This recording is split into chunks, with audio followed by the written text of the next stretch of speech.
Благодарам, драг професоре Камбовски, професоре Шкарич, председателе на Македонската академија на науките и уметностите доктор Таки Фити, почитуван колега, академици, професори, драги пријатели, почитувана јавност, почитувани граѓани.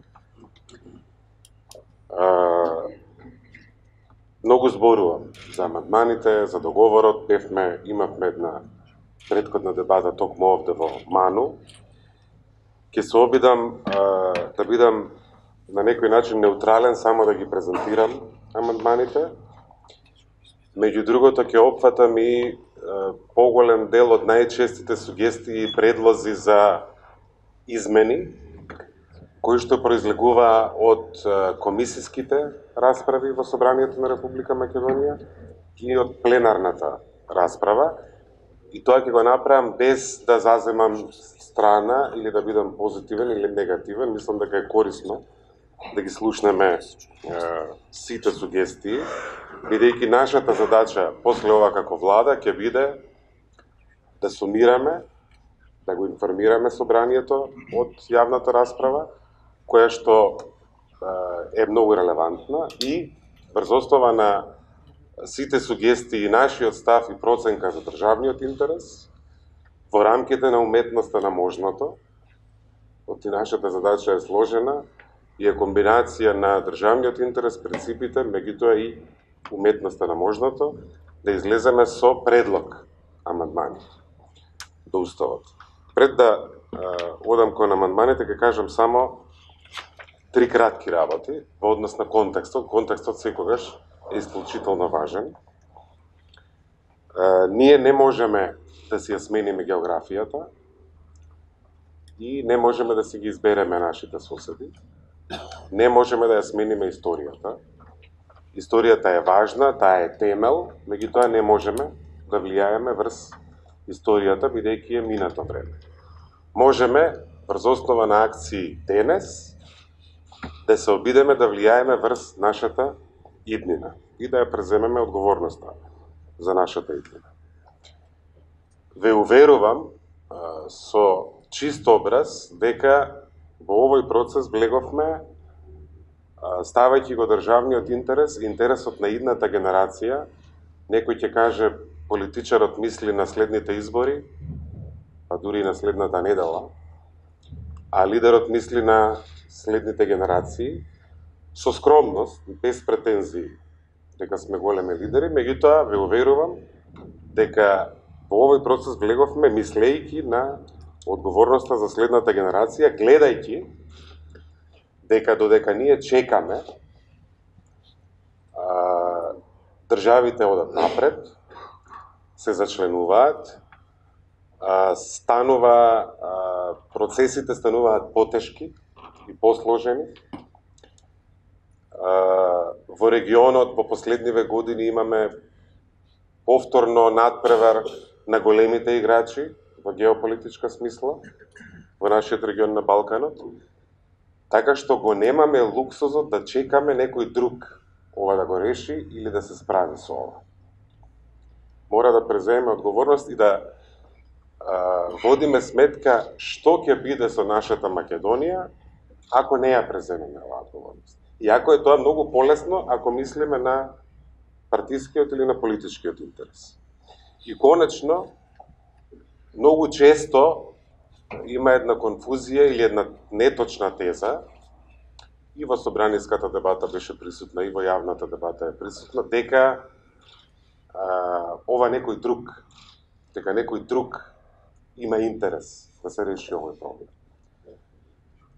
Кој ја трпи најголемата штета од нерешавањето на ова прашање, практично од создавањето на нашата независна Македонија?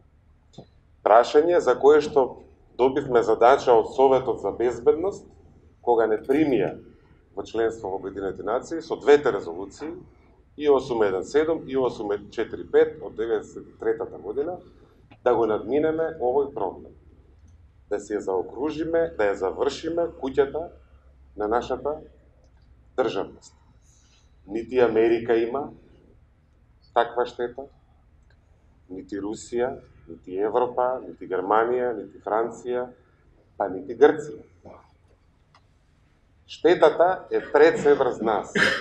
Вон НАТО, вон пристапниот процес за членство во однос на Европската Унија, многу често на многу, рече се, сите мултилатерални меѓународни форуми пред нас стои поранешна Југословенска република Македонија, а никаде во нашите односи со Европската Унија не стои македонскиот јазик. Кој има најголем интерес да се надмине ова прашање? Се разбира дека најголем интерес имаме ние и според мене истата битка на која што се повикува Уставот во преамбулата како референтни темели на нашата државност од Крушевската република и Илинден од 1903-та, Народно-ослободителната борба од 1944-та со Асно, референдумот за независност од 8 септември 1991 година, битката на нашата генерација сега е да ја затвориме, да го затвориме поглавието на идентитетските предизвици, што за мене е исто толку важно како и отварањето на патот за пристапни преговори со Европската Унија и за членство во Северноатлантската алијанса. Тоа се трите цели што се обидуваме да ги постигнеме со овој процес. Како што знаете, и јавноста е добро запозната, меѓутоа во функција на плодна дебата, се работи за 4 амандмани. 33, 34, 35 и 36 амандман, бидејќи Уставот од 17 ноември 1991 година до сега веќе има 32 амандмани. Првиот, 33, и ќе читам за да бидам прецизен, а после тоа ќе додавам кои се сугестиите во однос на дебатата.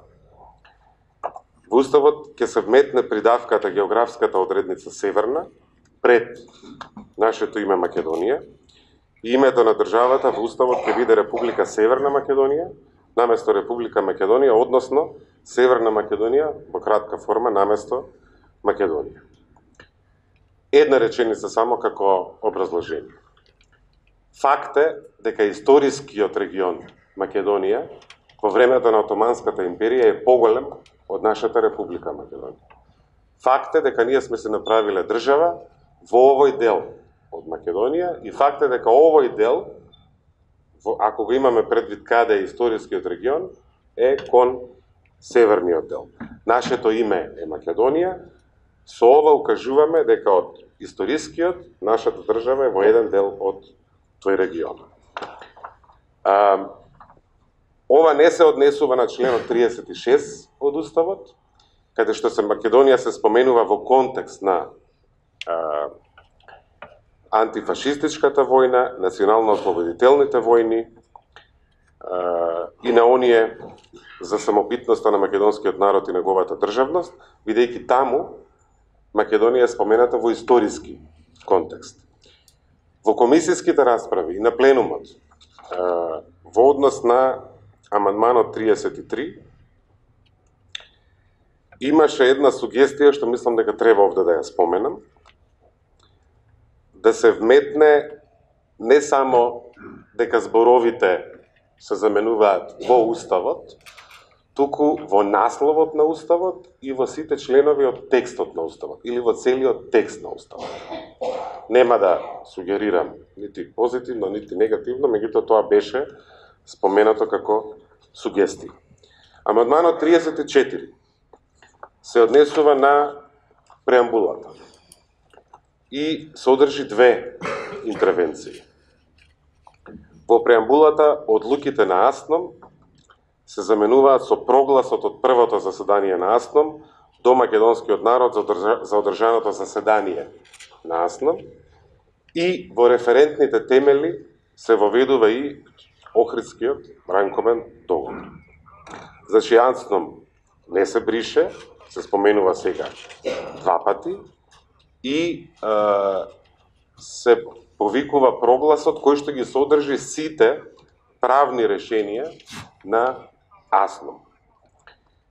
Едно, решението на АСНОМ како врховно законодавно извршно народно представничко тело и највисок орган на државната власт на демократска Македонија, Декларацијата за основните права на граѓанинот, Решение на АСНОМ за воведување на македонски јазик за службен јазик во македонската држава, Правилник за работа на АСНОМ, Решение на АСНОМ за формирање законодавна комисија при Президиумот, Решение за формирање на Државна комисија за утврдување на престапите на окупаторите и нивните соработници, Решение за одобрување на решенијата, наредбите и задолженијата издадени од главниот штаб и така натаму, Решение за оддавање признание и благодарност на Народно-ослободителната војска, Решение за прогласување на Илиден 2 август за народен државен празник на македонската држава. Тука има неколку сугестии што се отворија и беа представени и образложени во досегашните дебати и во двете комисии и на пленумот.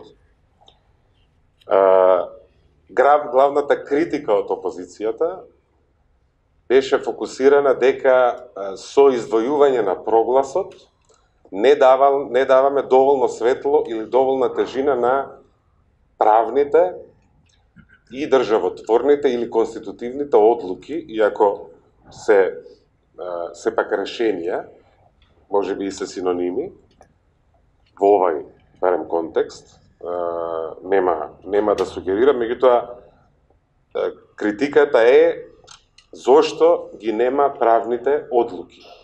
На АСНОМ, иако се тие содржани во прогласот. Некои сметаат дека треба да има генеричка една фраза или синтагма, конститутивните и правните одлуки или решенија, ќе видиме поголемите експерти од нас што мислат на АСНОМ, или пак наведени во прогласот на АСНОМ, можеби може да се набројат оние што ги сметаме за државотворни или за конститутивни. Исто така е како едно подпрашање дали декларацијата можеме да третираме како одлука, односно решение или не. Оваа за основните права на граѓанинот на демократска Македонија. Понатаму имаше една сугестија да се вметне како референтен столб и Уставот од 17. ноември 1991 година. Од две страни дојде таа сугестија. Се работи, само ќе споменам, без волја за влијание, сепак за истиот документ. Уставот претрпал 32 пати измени. Овој процес носи уште 4 измени. Купно најверојатно ќе има 36 амандмани, меѓутоа тој е истиот документ и е истиот устав од 17. ноември 1991 година.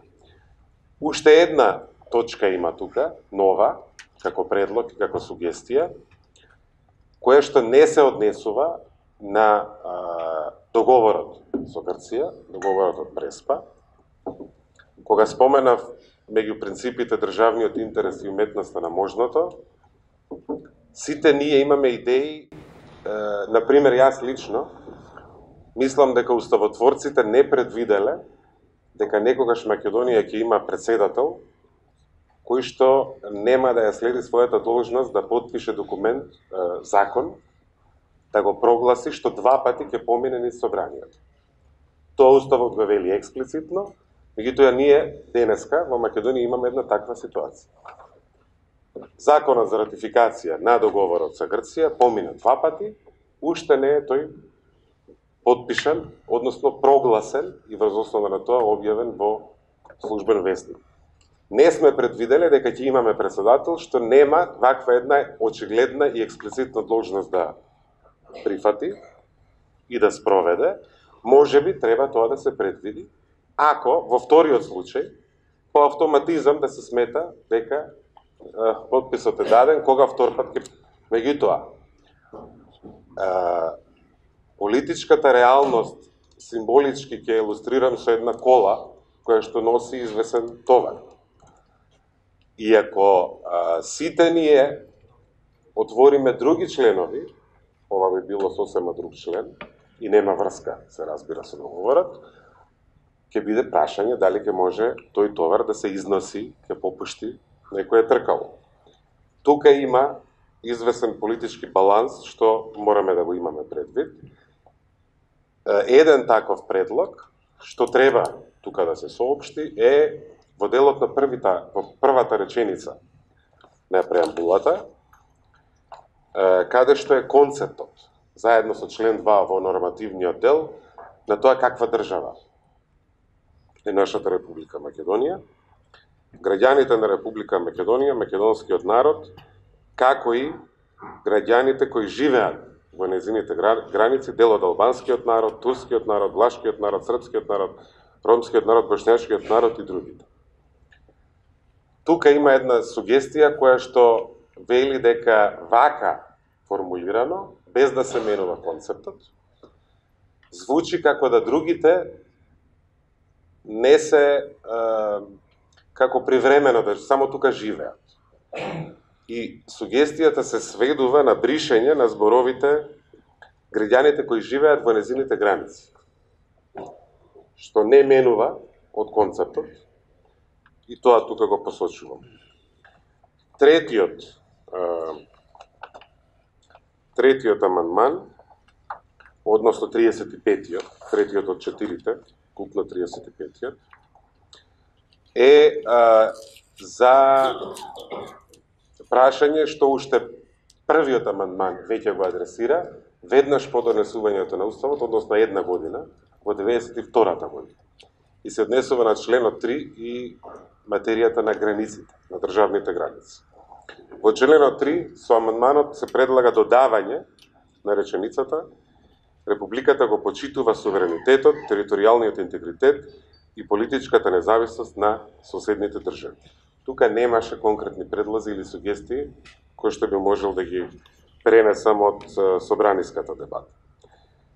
Последниот, 36-тиот амандман се однесува на вториот, на прашање што веќе еднаш е предмет на вториот амандман, исто така од 92-та година, во контекст на нашето зачленување во Обединетите нации, во семејството на во глобалното семејство на државите. И амандманот 36 предлага преформулација во која стои дека Република Македонија го штити, гарантира и негува историското и културното наследство на македонскиот народ. Ова беше во соработка и на предлог на групата на ВМРО ДПМН и коалицијата која одлучи да влезе и да го сподели овој товар на одговорноста во овој историски момент. Исто така со амандманот се гарантира заштита на правата и интересите на државјаните кои живеат или престојуваат во странство и напредување на нивните врски со татковината. Во амандманот е пропишано дека Републиката се грижи и за припадниците на македонскиот народ кои живеат во странство, без тоа да значи мешање во суверените права на други држави и во нивните внатрешни работи. Овде имаше голема дебата, има еден предлог во однос на првиот став од идниот член 49, каде што државата вели: го штитам, го гарантирам идентитетот, македонскиот, културното наследство и така натаму, посебностите, да се истакне делот со посебностите или одликите или атрибутите на македонскиот народ. Во ставот 3 во однос на грижата за припадниците на македонскиот народ во странство. Тука имаше дебата дали ова воведува неравноправност во однос на грижата на нашите сограѓани, дел од други народи кои што живеат во Република Македонија. И тоа ќе го илустрирам со еден пример. Наши сограѓани, етнички албанци кои што емигрирале во Швајцарија, може би го изгубиле македонското државјанството на Република Македонија. Нивното дете би сакало да изучува албански. Македонија има и должност и интерес учителот да биде од Република Македонија. Од Тетово, и од Гостивар, и од Скопје, и од Куманово и така натаму, а не од Република Албанија. И тука е тоа прашање, треба да видиме, имајќи предвид каква е формулацијата во ставот 1, една многу генерална, општа, јасна формулација дека Македонија се грижи за историското и културното наследство на македонскиот народ, особено ако се пресече дека треба тука да влезат и со посебностите, треба да видиме како може овој член да се формулира, дали да остане вака како што е, и мислам дека тука ќе застана, мислам дека главните предлози, сугестии ги пренесов. Можеби само да додадам, кога веќе зборувам за еднаквост, за равноправност, дека мора да се има предвид членот 48, бидејќи во концепцијата на Уставот, како што е сега, членот 48 зборува за заштита на немнозинските заедници, целиот, и е многу темелен и сеопфатен, а членот 49 зборува за грижа за надвор, вон границите, со додавањето на ставот 1, ова до некаде се менува, и тоа ќе биде многу интересна тема за експертите по уставно право. Јас тука ќе завршам, се надам дека ќе имаме плодна дебата и ќе имаме и време за одговори на прашања, па и ние да поставуваме прашања. Ви благодарам на вниманието.